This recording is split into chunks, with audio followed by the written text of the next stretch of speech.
थांबा थांबा थांबा, गडकरी साहेब काय भाषणामध्ये तुम्ही बोलला, तुमचा व्हिडिओ आधी नीट बघा. पूना से औरंगाबाद एक्सप्रेस हाईवे बना रहा हूँ शिरूर के आगे, और मेरा सपना है कि पूना से 2 घंटे में औरंगाबाद जाएंगे. तो अब वो काम करने के लिए जो एग्जिस्टिंग रोड है उसको भी 6 लेन बना रहे हैं और औरंगाबाद तक 2 घंटे में पहुंच जाएंगे आप.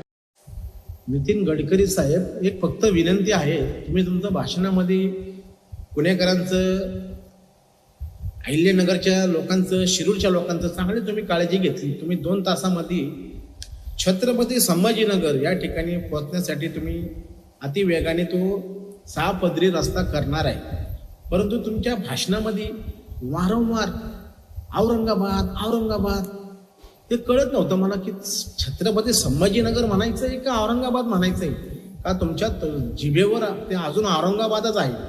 कारण आम्ही तो म्हणतो बाबा छत्रपती संभाजीनगर आहे, ते आमचं नामकरण झालंय, जिल्हा बदललाय, शहर बदललाय.